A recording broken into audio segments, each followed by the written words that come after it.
Olá pessoal, estamos aqui de volta para mais um Politicando, a gente encerrar bem esta semana agora, com um pouco mais de análise, comentários sobre a política do nosso estado. Começar, estamos aqui na informalidade, né? Também ninguém é de ferro, um final de semana chuvoso, né? Que torna Palmas um lugar muito mais agradável.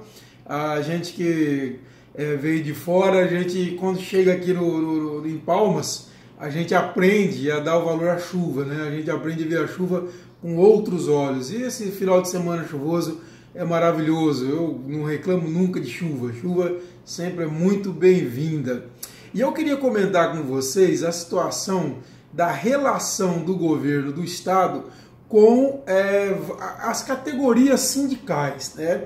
Tem alguns termômetros aí de que algo não vai bem e que o governo vai precisar um pouco mais de habilidade para lidar com os sindicatos e associações de servidores.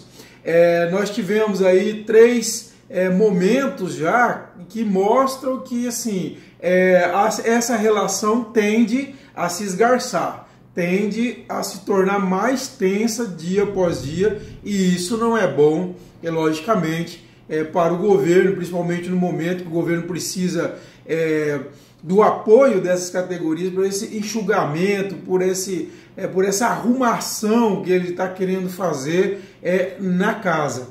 E o primeiro momento que nós tivemos, primeiro fato que leva a essa percepção de que algo pode não ir bem daqui para frente, foi justamente aquela questão do subteto do funcionalismo, né? Foram várias categorias, eram auditores fiscais, delegados, médicos, coronéis, e enfim, várias categorias aí que estavam querendo, e o governo, e eu não discordo do mérito, eu acho que não é o momento, vão me desculpar, eu sei disso, que você tem uma demanda antiga, tem argumentos bons, inclusive, não vejo, eu mudei muito a forma de ver essa situação, os defensores dela, aqueles servidores que estão no teto, eles têm bons argumentos, o fato, por exemplo, de politizar a carreira, os salários, por conta do vínculo dos vencimentos deles com o do governador. Quer dizer que o governador amanhã resolve reduzir o salário, reduz o salário de todo mundo.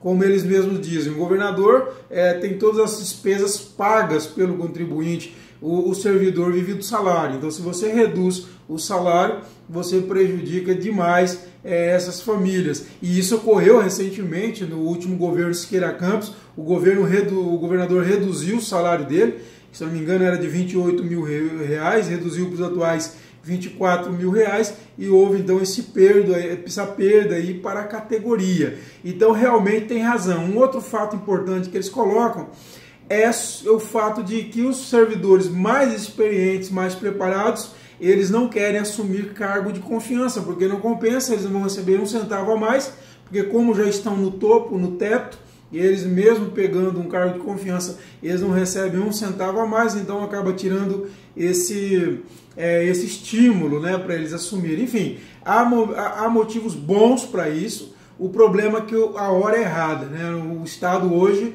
vive de ponta cabeça. Nós estamos falando aqui a semana inteira, no CT eu venho escrevendo sobre isso há no mínimo 2 anos, então não é fácil. De toda forma, nós podemos questionar o jeito como o governo fez com que a Assembleia arquivasse esse projeto, né? Teve aquele almoço, a presidente da Assembleia tinha deixado para analisar essa questão para a semana seguinte, mas o governador pediu para que fosse feita essa votação meio de urgência.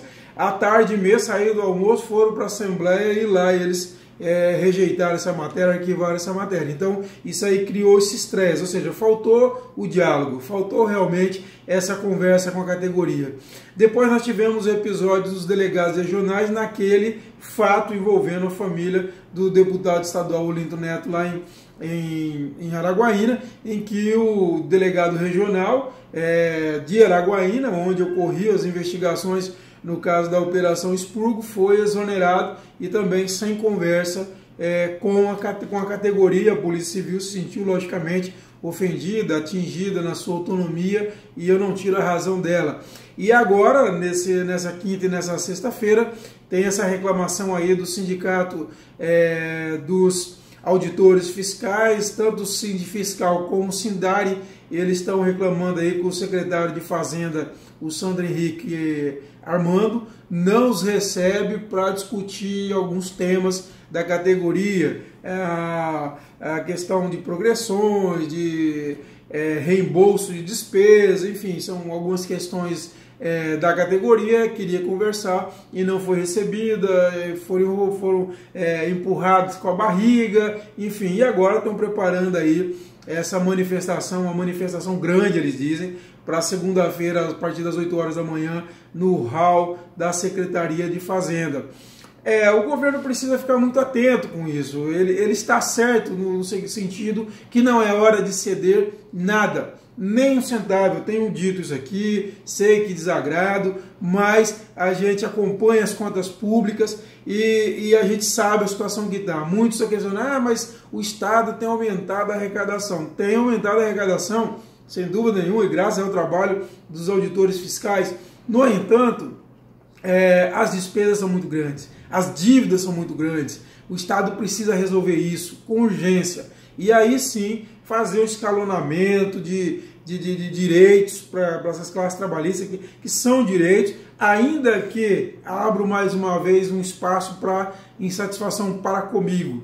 Eu acho que esses planos de cargos, carreiras e salários não condizem com a realidade do Estado. Foram feitos a toque de caixa em momentos pré-eleitorais. Então eles são totalmente desconectados da realidade da arrecadação do Tocantins. Eles precisam ser revistos, o Estado não dá conta. E esse é um enfrentamento que terá que ser feito também com muito diálogo, jamais no atropelo. E é nesse sentido de diálogo que eu acho que o governo comete uma falha que pode desembocar em crises bem grandes para ele no início agora desse segundo mandato do governador Mauro Carles, que começa no dia 1º de janeiro. E a gente pode fazer uma retomada histórica aqui, né? Nós tivemos lá no início do governo Marcelo Miranda, ainda em 2003, uma insatisfação com o secretário João Carlos da Costa, né? Que até hoje é persona não grata no meio do fisco, ele não é muito bem visto por causa da relação bastante, digamos assim, cheia de ruídos entre ele e os servidores naquela época. Houve uma greve da categoria naquele período, etc. e tal. Depois agora, nesse terceiro governo de Marcelo Miranda, em janeiro de 2015 ele assumiu achando que a folha de dezembro estava paga pelo ex-governador Sandoval Cardoso e não estava. O que aconteceu? Ele chegou e deu de cara com aquela surpresa desagradável, aí chegou a falar em dividir a folha aí em 5, 6 vezes, uma coisa assim, e depois, pressionado pelos sindicatos, resolveu pagar de uma vez o salário integral, mas foi quando mudou a data de pagamento para o dia 12, que não era mais no último dia do mês, enfim, passou para o dia 12. Houve uma insatisfação geral dos sindicatos, os sindicatos já vieram com cobranças de direitos, também, me perdoe mais uma vez, mas no momento inapropriado, o Estado naquela situação, muitas dificuldades, fora alguns aumentos que foram dados em véspera de eleição, alguns benefícios dados em véspera de eleição pelo Sandoval, que estava atropelando algumas coisas, por exemplo, o caso da Polícia Civil, está até hoje aí sendo discutida em âmbito do Poder Judiciário. Então, assim, acabou sendo um período muito tumultuado. Houve essa tensão forte entre os sindicatos e o governo Marcelo Miranda, que resultou em algumas greves. Lembra? Nós tivemos a greve da educação, nós tivemos a greve da própria Polícia Civil e nós tivemos greve do quadro geral. Então, essa situação é justamente por dois motivos. Você tem, de um lado, uma crise que é real. Não adianta ficar com conversinha, tentar negar. Ela existe, ela é real, ela é preocupante. E, de outro lado, você tem a falta de diálogo.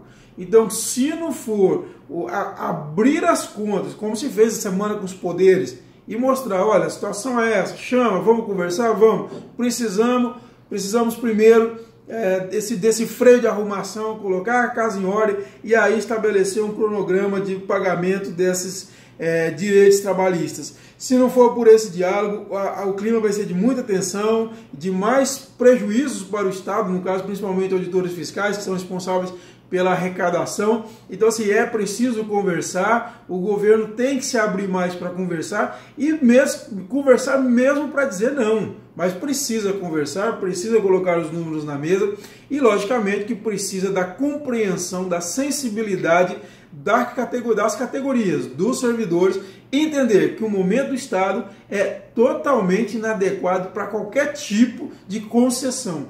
Se fizer a concessão, o Estado não sai da situação que está.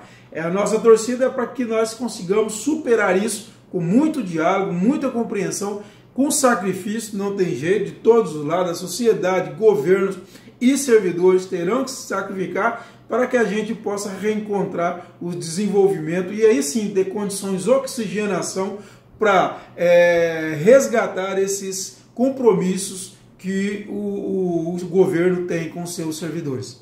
É isso, pessoal. Um excelente final de semana a todos. Lembrando, se inscreva no nosso canal, não deixe de fazer isso, é muito importante para nós. Clique no sininho para você receber as notificações toda vez que a gente postar um vídeo novo e curta esse vídeo se você gostou. Um abraço a todos e até a próxima.